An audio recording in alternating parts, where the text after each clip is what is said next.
embody your feminine power, and you'll create your vision, you'll make your dreams, your quantum leap.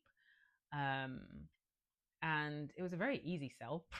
I mean, it's a very easy sell, that, isn't it? It made me feel like there was something wrong with me. So I would often, it really cost me a lot of my self esteem, my self belief, my confidence in that way. You know, if you're channeling something and you're being guided, often it's your most expansive path. It's just not the prettiest path. And I don't think I thought that's how it worked. The pain of just the spiritual disillusionment, the dissolving of ego and illusion, and my relationship with my guides and the beyond, my thoughts and expectations of how things worked, all of that just dissolved into a heap. And I actually feel like I went into a bit of an existential crisis. I thought there were 10 mistakes. I thought there were 3 themes under which, or 3 causes that led to the effect of the mistake. But on reflection, I realized the twist is there is only one misstep that I made in this entire process. That is, hi, remember me? My name is Jen Holmes, and I have disappeared for the past 2 years from the online space. And I have got a story to tell you. So if you are an online creator and you might be thinking, okay, wow, this is a lot harder than I actually thought it was going to be, then you'll want to hear my story here, because I feel like there's a lot of wisdom to be learned in what I have been through for, or really been unpacking for the past 2 years. So I was in business for 7 years and I abruptly disappeared in 2022.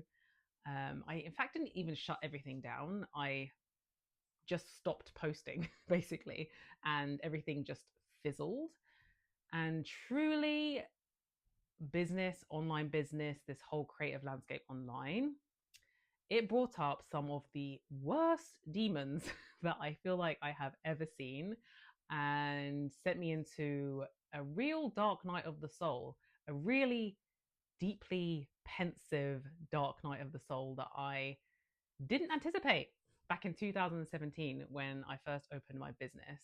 So in this video, I want to share with you what I have been learning about online business and how I approached it over the past 2 years, in this period where I've completely withdrawn and reflected and asked myself, what happened? Why did it happen? What has it cost me? And what can I learn from this going forward? So please learn from my wisdom.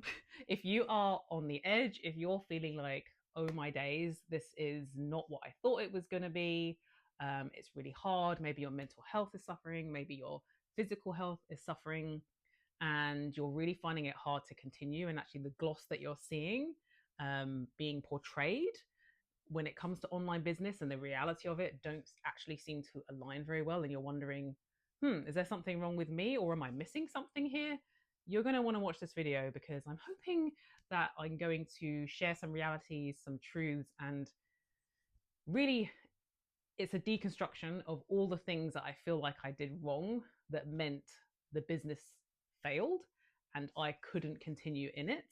So I'm hoping you'll learn from that. And if you're on that edge right now, I hope I can draw you back from it, so that you can keep creating, so that you can keep building your business, building your legacy. As I reflected, I realized there were 10 main mistakes that I made, but at first it seemed like it was a collection of random missteps. Okay, it's this, it's that, right, fine. But actually, when I took a bird's eye view of the entire thing, I realized that there was just one single misstep that I made in the entire process that I think was the main, and in my opinion, is the main reason why I faltered, why it didn't work, why I had to pull back, which I found actually rather surprising, perhaps even bordering on shocking. I'll get into that later. And yes, this is a video about the mistakes made in business, but I feel like it's more than that. It's also about the way that we can almost spiritually and emotionally and psychically and psychologically endure a very painful impact through creating in business from a particular energy in a particular way, that actually when we come to see it and we're mindful of it, we can learn to not step into that energy and therefore create ourselves the kind of pain that will lead to us needing to do what I did, which was to completely pull back. So if you're a creator, if you're an online creator, maybe you're an entrepreneur, online entrepreneur, in that whole ecosystem, then you're in this whole attention economy, looking to sell your products, create transformations for people, courses, experiences, coaching, all that sort of thing. You will find this video helpful. When you state a mistake, you're basically saying, well, this is the effect, this is the outcome, this is the thing that happened. Whereas the first principles theme that I've bucketed each of these 10 mistakes into leans more into the root cause, leans more into the root energetic that was underlying everything that led to the mistake, that led to the outcome. So I'll be outlining those as I'm going through. I'm just going to share with you what those 3 themes are now so that you can start to connect with the feeling of them, and then I'll be applying them to the mistakes as I'm going through. So the first one is focus and commitment. And this asks questions such as, what am I focused on creating? Where am I spending my time creating and sharing, and for what purpose? What is my vision, and what are the tasks day to day that build that vision? Who is influencing where I'm placing my focus, and is that helping me reach my goals? Am I doing those tasks? If not, why not? The first principle theme 2 is approach and energy preservation. And this asks questions such as, how am I doing the task that needs to be done? What approach have I chosen to take? How much time am I allocating to different tasks so that I have energy left for the full process and for the business to have stamina to stay in the game? Am I honoring my natural energy temperament in how I'm choosing to create and serve? What is my current balance between back of house organizing and front facing activities like social media promotion, etc.? And the first principles theme 3 is influence and personal power. And this asks, who or what are you allowing to influence your thoughts, beliefs, behaviors, and actions? Do you feel you are any closer to your personal creative power in such and such a person's presence, or further away? Are you fully in your own agency as a soul and human with free will in making this decision? Or has someone else's thoughts, narrative, or expectations unduly influenced you? Are you taking spiritual guidance as gospel or destiny or suggestions for you to opt in or out of with your own free will? My first mistake was not sticking with one thing and seeing it through. So this is under the theme focus and commitment. My journey first started on vlogs, then it moved into Curiously You, then it moved into a Wild Becoming, then I decided to go into a partnership and swap over to Akashic Code. So I was, throughout that 7 years, chopping and changing brands fairly regularly. And I feel like what was happening is that nothing was actually gaining any momentum. And that goes for all of the courses and mini courses and experiences and all the different things that I'd be launching within these different brands, each time starting from scratch. This happened because basically I felt like I was just getting bored. I'd be feeling a spark of excitement or energy over something new, and then I would unquestioningly really follow it. And it cost me a lot of momentum, a lot of energy in rebuilding everything from the start. And basically I never got to the point where what I had created was gaining its own gravitas and it was starting to leverage and do some work for me. I was constantly in the space of having to make content and build and create energy and serve the clients and restart everything from scratch, essentially. So what I'm doing differently this time is I'm going to stick to one thing. So I've shut everything down. All the other websites and everything I just mentioned there, they've all closed down, and I've got one singular focus, jenholmes.co. And I figured if I can't even commit to my own name, then why am I even here? And I don't plan on launching anything for a while, but when I do, I'm going to be keeping this in mind. The second mistake I made was to be sharing on multiple platforms at once. So not only did I make the first mistake of having all these different brands, all these different websites, all these different focuses, I then made the mistake of, within those different brands and umbrellas, then also sharing on Facebook, on Instagram, on Facebook wall, on Facebook page, on Facebook group, on YouTube. Thankfully, I managed to avoid TikTok, but I considered it. So just very much stretching myself thin and spreading myself across all of these different platforms. I was basically under the impression that more was better. So the more places I showed up, the more places I was sharing my stuff, the more opportunity there would be for people to see what I was offering, to see people to see what I was about. And basically, I just had a fear of being forgotten, to be honest. And a lot of it was a function of how I felt on each day. So I feel like posting on Facebook today. I feel like posting on Instagram today, which I'm going to get into in a later section here. And basically, often I would just do what the guides were telling me to do. Okay, share this on Facebook. Okay, guides, I'll share it on Facebook. And what I feel like this cost me was that I just spread myself incredibly thin.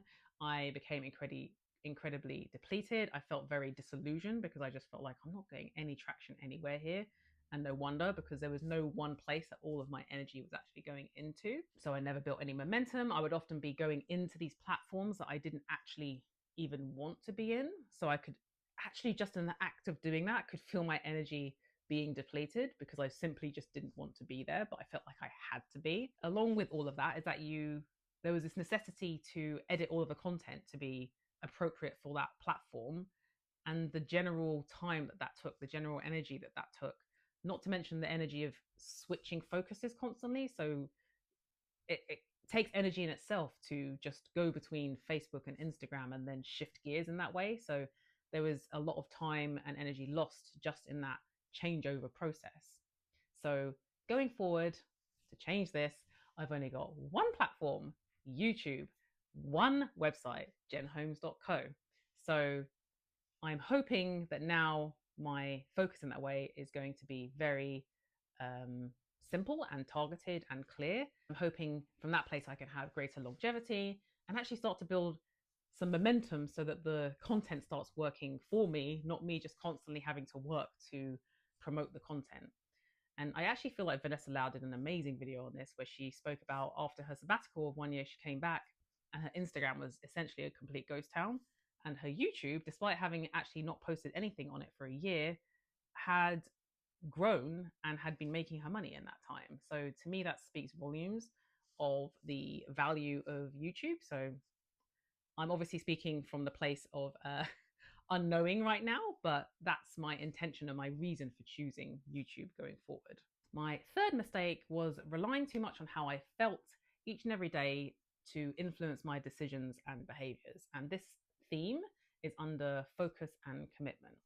So what I feel like happened here is that each week and each day, in fact, I kind of didn't really plan it out very well. And even when I did plan out my day really well, I essentially just often would decide not to follow what I had promised myself I would do. And if I'm completely honest with myself, I feel like a large reason why I did this is because I was very much in the thick of the feminine business influencer ecosystem, which was all about being in order to attract clients and embodying a particular energy in order to create money. And when I'd enter into the conversations around that, there was a lot of, well, you're obviously not being enough. That's why you're not making the money that you want. You're obviously not, you're doing too much. So that means that you're not in the space and you're in your wounded masculine. So therefore you're not calling in the kind of people you wanted. So over and over again, I just felt like everything I was doing was wrong. And the dialogue that was going on in my head was so incredibly draining. It was along the lines of, okay, I need to be in order to create more clients. Okay, am I being? Okay, you're thinking about it too much. If you're thinking too much, then you're not in your body. Be in your body. Embody your feminine. Am I embodying my feminine right now? Well, I can't be because I'm not attracting the kind of clients that I want. And that's what is supposed to be happening when you're in this. So round and round and round, I'd be going in my head and then beating myself up for being in my head because I was supposed to be in my body and practicing being my body, but then it wouldn't work and I'd go back in my head. And it was just a complete spiral. And every time I addressed that with any one of these influencer leaders, it was basically like, you're not doing it right. So in the end, it almost drove me slightly to despair. And it had me feeling like every time I was doing something in my business, it wasn't the right behavior to be embodying. So I kind of spent a lot of my days just like dithering around in my feelings. I don't know, hoping, expecting that it might create something, or feeling shame if I actually did dare to do anything that wasn't the embodied feminine. But even beyond this, there were other influences. So when you're working for yourself, it's very easy to just say, I'll do it later. There's a sense of like you commit to something for maybe 3-4 days and you're like, it's not okay, I'm doing it, it's not working. And then you kind of panic and just stop doing it basically. And there were also other things that I was doing, such as slipping into very low leverage activities. So looking at my niche or doing a lot of editing landing pages and doing a lot of the back of house stuff because it was easier for me to do. So I wasn't really allocating my attention and energy and focus and behavior in ways that would be growing the business as well. So over and over again, I would have this sense of, I don't feel like doing this task. And I convinced myself, you're honoring your body, you're being in your body, you're being in your feminine. But actually, I think I was just in fear. I was just in resistance. And it wasn't always like that, but it was happening a lot. It was happening very, very frequently. And so what I was ending up doing was I was constantly betraying my long-term desires for the sake of these short-term feelings that I was having day to day. And actually, it was kind of affecting my sanity, to be quite honest. I just was going round and round and round with what I felt like I should do, what I had to do. I was like, I wanted this outcome, but then I felt fear to actually do the behavior because it wasn't something that I seemed to be able to prioritize for long enough. And I don't feel like it was enough in my feminine. And I was too much in my feelings. But then I was so blah, blah, blah, going round and round and round. I just basically wasted a huge amount of time being overwhelmed with all of these possibilities of what I could do. And I kind of often ended up doing basically nothing for the day or doing these very low leverage activities like I shared. And I think I was just avoiding the hard thing. Honestly, I think I was avoiding the hard thing. So in order to resolve this going forward, I am tuning out of the feminine business influencers. That's not to say that I don't want to explore the feminine. I just can't seem to do it in the way that works for me, or maybe other people's teachings aren't quite landing for me in the way that I need them to. I don't quite know what it is, but I need to step away from that perspective because it does not serve me, and I need to find my own way of relating to it. I'm not obsessing about niche anymore. I'll get into that in a bit. And I am going to keep things as simple as possible, as I've shared, with just one platform, one website. And I'm going to be asking myself if I really need to be in my feelings about this thing that I said I was going to do. Maybe it's just not appropriate. Maybe in being in my feelings right now, I am actually just betraying my long-term vision and sabotaging myself. There's a quote that Layla Hormozi has, which is, it's along the line, it's a bit on the like edgy side for me, but it's along the lines of F your feelings or F your mood, do the work, basically. And I probably honestly could be doing with embodying a little bit more of that. The mistake number 4 that I made was expending all of my energy in the launch setup phase. And this is under the theme of approach and energy preservation. So what was happening here? I would just spend swathes of time, hours, days, building websites, making sure they're all connected to the emails, went to the thank you page, did this, did that, looked in this particular way, embodied this particular message. I could just go down the rabbit hole with it. And basically, I just like doing that. It's fun for me. So I could just lose hours and days in that process. And it's very easy to fool yourself into thinking this is actually something that's building your business, because it is in the business. But actually, when you're tweaking a website from 97% to 98%, that's not a good use of your time.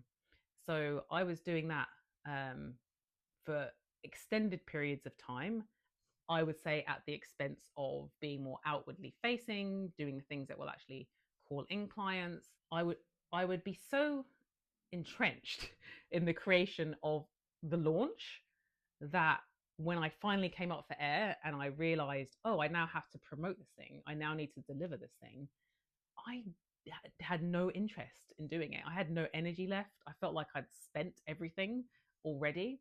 So then I'd start promoting and just be like, I just can't be bothered. I don't have the energy left for this. So what I feel like this has cost me as well, obviously it cost me clients, it's cost me launches, because I'd often just let them fizzle, because I would even energetically not want people to join, because I just didn't want to use what little reserves I had left to actually deliver the course, basically. So what I'm doing going forward to solve for this is a far less complicated launch setup. I'm not launching anything at the moment, but when I eventually get to that, it's going to be far more simple, far more streamlined. And my intention is to keep launching it, keep honing it, reusing the assets that I'm actually building rather than doing what I had been doing, which is like scrapping them all and starting again, probably because I like the process of building all of these different landing pages. My intention is to have one product and make it better over time, and reuse the things that I'm building. So I'm hoping in doing that, I'll actually have energy left for the delivery of the thing that I'm trying to promote, and also energy for the promotion of it. So essentially having a longer term perspective in the process of a launch, and not just spending all my energy in the creation of the assets for it, I suppose you might say. Mistake number 5 that I made was serving clients in a way that wasn't aligned with my natural energy levels. So what happened? I would be having very large containers with something like 50, 60 clients. I would often have one-on-one clients where we were meeting very frequently, a lot of check-ins, a lot of Voxer touch points, and or I would have a lot of clients at one time. So the general sort of pressure on my time and energy was actually fairly significant. Why it happened? Well, honestly, I would actually qualify this, or caveat this, I should say, by saying that I'm glad that I did it, because I feel like I experimented. I was seeing what worked, what didn't work with my energy levels. But honestly, I probably could have just reflected on the fact that I do like slow moving ways of operating, and my energy is quite heavy and quite low in that way. I probably could have known in advance of even trying these different things that a lot of the way that I was trying to do it didn't match the way that I liked, or felt abundant or full of energy creating. What it cost me is that I felt like I burnt out very quickly. I would often have to retreat after holding space or launching containers and delivering. And when there were a lot of people to tend to in that way, I didn't create the transformations that I felt like my heart really wanted to, because of how I like to work. They didn't feel that way, but I was just aware, oh, I could have gone further with that, but I just can't, because there are so many people in this container and I just can't reach that person in the way that I want to.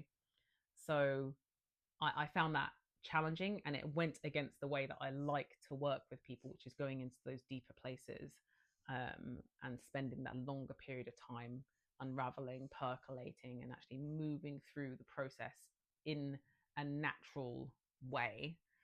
So going forward, well, basically, I just know now that that is what my energy signature is like.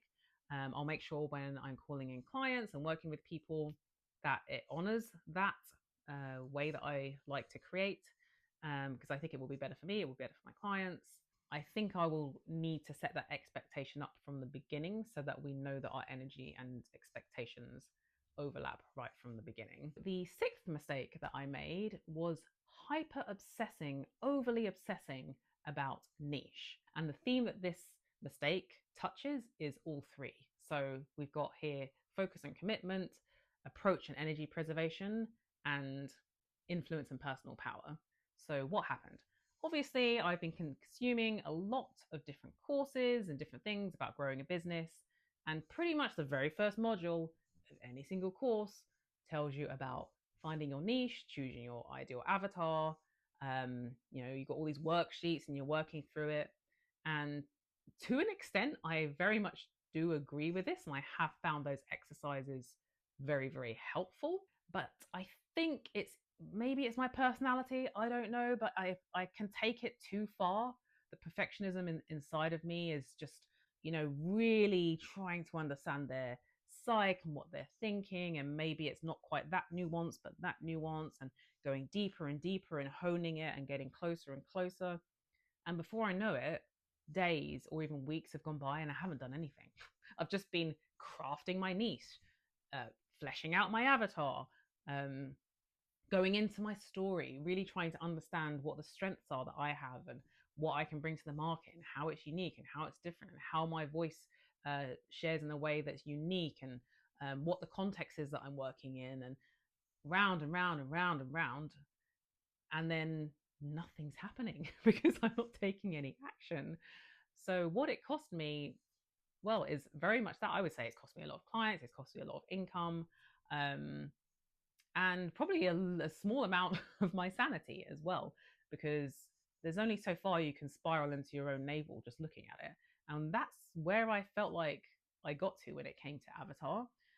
And what I'm doing going forward, to knowing that I still can do this, to be quite honest, because I find it interesting. It's another one of those things I find interesting. Maybe it's my psychology coming in, and I just like to try and get into the psychology of people and understand their motivations and their fears and different things. But finding the middle road, that's the thing that I didn't do.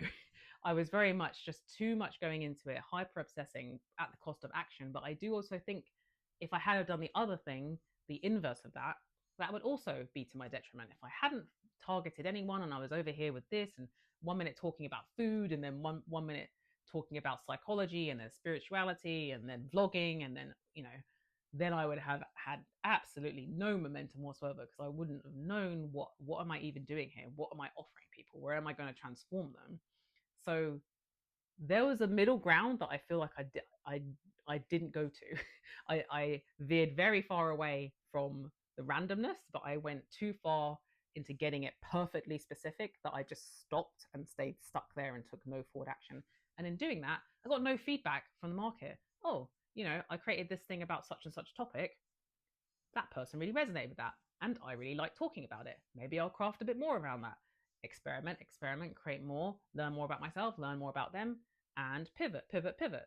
If you're not actually crafting or creating anything in the marketplace, then you've got nothing to work on. You've got no feedback, nothing to adjust to.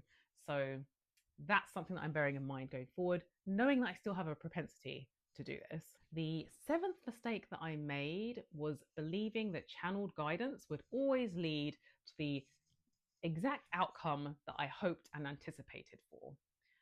So, what happened here?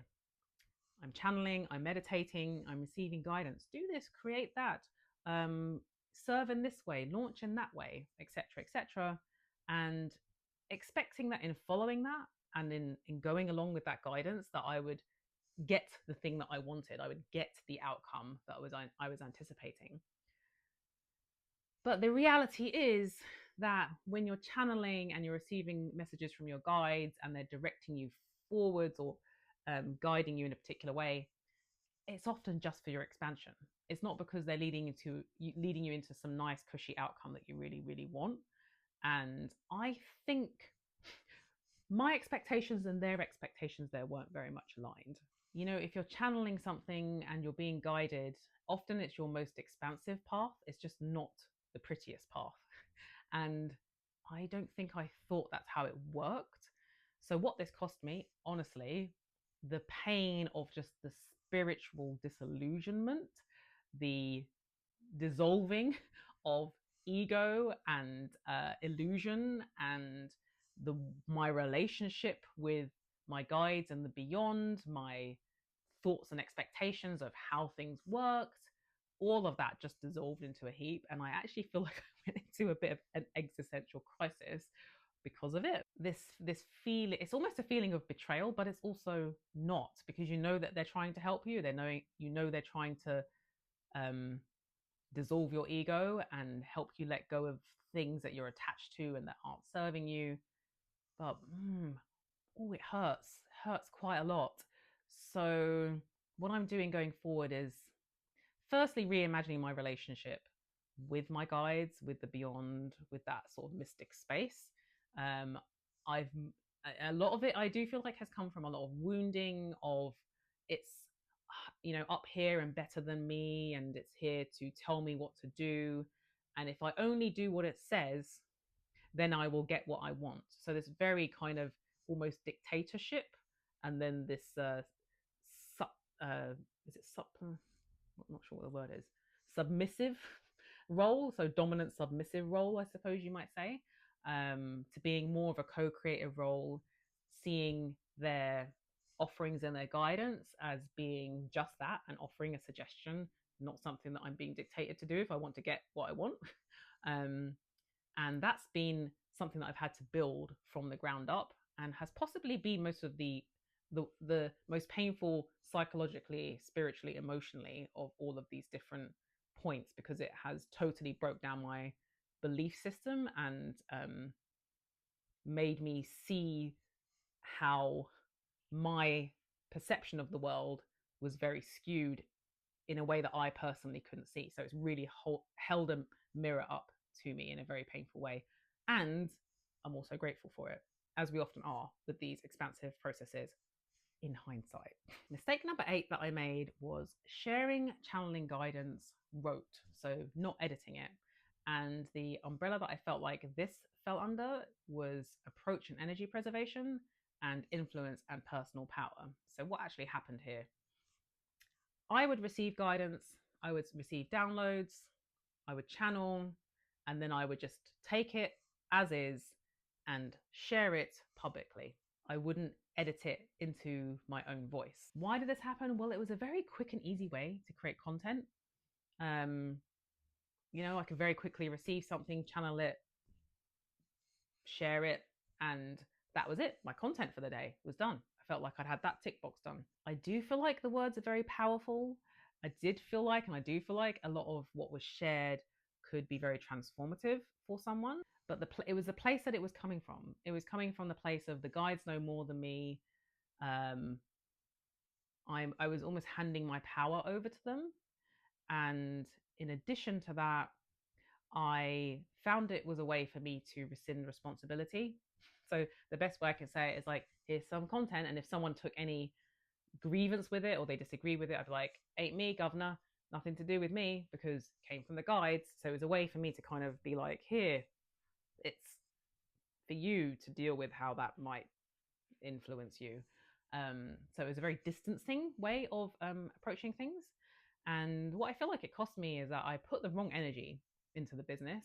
It took something that was very sacred, very humbling, something that was there for me to unpack and process and then share from a place of wisdom and strength. It kind of diluted it and weakened it and made it come from a place of productizing. It also set me up to be a guru know-it-all, which is never a good place to be. You kind of get to the point where everything you're sharing is assumed to be right because it came from the beyond. So that can make you look like you are positioning yourself as right in many ways. And actually, the knowledge, the insights, the wisdom, it's not embodied. It's kind of like this floating knowledge that hasn't been integrated into your body so you can actually live from it. So it isn't really a powerful way to create, and it's not an embodied way to create, I would say. So how I'm solving for this going forward is, well, I might do that again. I might share channeling just rote as it is, but I want it to come from the right energy, not the energy that I was coming from before. But in general, from now on, I'm taking more of a beginner's mind. My YouTube and everything I'm creating here is from the place of documenting and being a person who's with you as we're going, discovering more about creativity and the creative act. So I'm not coming from a place of being above or knowing more. I'm there with you, with the audience, trying to figure it out as I go. And that feels like a much more powerful place for me to be coming from. Mistake number 9 was allowing coaches and influencers to influence my mind in very destructive ways. And I would put this under influence and personal power as my first principles theme. So what happened here? Well, I touched on it before when I spoke about the feminine influence in business, but I felt like whether I was actively in these ecosystems, so I'd paid to be in a course or some kind of experience, or passively just following someone and consuming their content and taking it on board, I started to come to the place where these coaches, these mentors, these influencers were getting their narrative and getting their perspective in my mind. And I got to the place where I felt like I was being convinced that I was doing something wrong, or I was convincing myself that I was doing something wrong. And if it wasn't working and I had tried, then, well, basically I'm a wrong person. I'm an inherently wrong person who basically just can't make this work. Why did this happen? Well, there are a lot of narratives in the world. There are a lot of people trying to sell things in the world. There is a lot of people that want to draw you into their narratives. And, I was very open. I was very available for trying new things. And a lot of the promises were things that I wanted. So, you can become a millionaire if you lean into this feminine way of creating. It's basically the only way, embody your feminine power and you'll create your vision, you'll make your dreams, your quantum leap. And it was a very easy sell. I mean, it's a very easy sell, that, isn't it? And so I just found that was I found that I was diving into these multiple ecosystems that weren't serving me on a spiritual or psychological level. And really, I was using as a stick to beat myself with, ultimately. In many ways, I'm not trying to blame anyone, because I feel like this has a lot to do with my own narrative and how I would twist something that was probably quite a very well intentioned transformation that was trying to be created into something that was wrong with me. So that's obviously something that I tend to do. So I can own that. But knowing that, it's made me realize that I really need to step away from certain narratives that don't serve me and are perhaps pushing a particular mindset or a particular way of being, that if for whatever reason I find challenging, or it's not the right time for me, or it never was meant for me, if I can't do it, then it's my fault, basically. So what I feel like it cost me, well, it made me very ungrateful. So every time I would make a sale or invite someone into my world, because it wasn't the multi 7-figure boss babe outcome that apparently doing feminine stuff, being feminine stuff would create. Well, it's just not enough. I need more. As I just shared before, it made me feel like there was something wrong with me. So I would often, it really cost me a lot of my self-esteem, my self-belief, my confidence in that way. So going forward, how I'm resolving for this is I am tuning, in fact, I already have tuned a lot of it out, and only those that really resonate with me and who I feel like are serving where I'm at in my journey do I continue to consume what they're offering, whether paid or unpaid, or free content, that kind of thing. Another thing that I've done is completely let go of all expectations that what I'm doing here is going to create the lifestyle that I want. This is just now creative exploration. This is me wanting to embody my creativity fully, to be the beginner again, to not put pressure on it to deliver particular outcomes, even if I craft those outcomes or have goals or work towards something, letting go of that attachment to it has to deliver this outcome, and simply just creating into it in a playful and joyful way. So that's what this is all about in this new iteration. And even just the sense of saying that right now just makes me feel so much lighter, and really makes me just want to let go of all of that feminine money, visioning, blah, blah, blah. All that stuff just feels so incredibly heavy in the way that I feel like I interpreted it, and or maybe the way it was shared. I can't really tell, but either way, it wasn't serving me. So I'm letting that go. And my 10th mistake was to give my power to a business partner. This I would put under influence and personal power. So what happened here? Well, at a certain point, as I've shared, I went into business with my friend Danielle, and we started Akashic Code together. And this, the behavior that I then allowed myself to go into was like, okay, well, she can be the face of it and I'll be behind the scenes. And of course, how convenient for me. I get to be behind the scenes working on pages and beavering away and being in my own little creative bubble, tweaking this, tweaking that.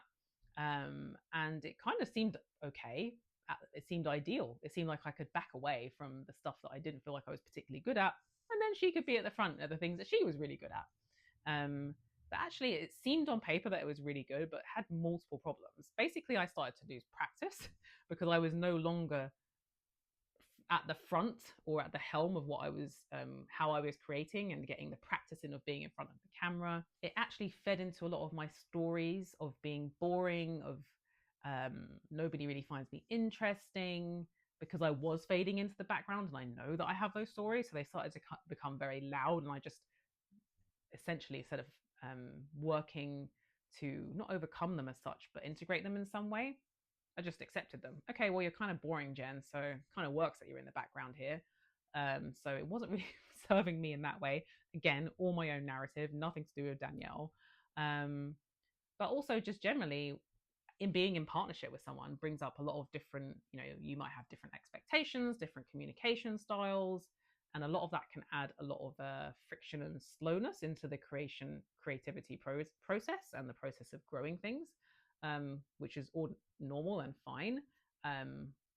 But it makes things challenging for you to move things forward in maybe the way you would want to if you were going solo at something. So how am I solving for this going forward? Well, I don't have a business partner right now, and basically I don't really intend to have one for the foreseeable future. So that kind of solves that one fairly quickly. I mentioned at the beginning that there was a twist, that I thought there were 10 mistakes. I thought there were 3 themes under which, or 3 causes that led to the effect of the mistake. But on reflection, I realized the twist is there is only one misstep that I made in this entire process. That is my focus. So it turns out it's actually deceptively simple. This entire thing, where are you placing your focus? So let's look back on this. My focus was all over the place with my brand. First one website, then the next, and the next, then a new course, then a new one-on-one experience, then a new membership, and then another platform. Let's go on a new platform. Let's try a Facebook group. Let's go over here and try Instagram. Then there were the people. Okay, let me try this influencer's way. Let me listen to that influencer. Let me follow this guide. And I have this other guy that's coming in that's telling me that I should create in this way.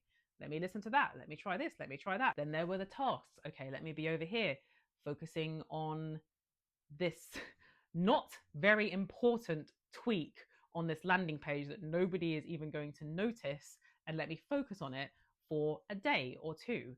So over and over again, all of these mistakes, all of these themes that are kind of like bucketing these mistakes actually all come back to focus, because it's who you serve, it's how you're serving them, it's what you're sharing, it's how you're sharing, it's who you're letting in your field, who you're listening to, who you're acting upon once you've listened to, what content you're consuming, what content you're acting on, who gets in your head, who activates your stories, all of it, all of it, all of it, everything, your schedule, your day-to-day, your guides, all of it comes back to focus. Going forward, now that I know, isn't this nice? There's only one thing, there's only one main thing that I need to be asking myself about going forwards. And that is, where are you placing your focus, Jen?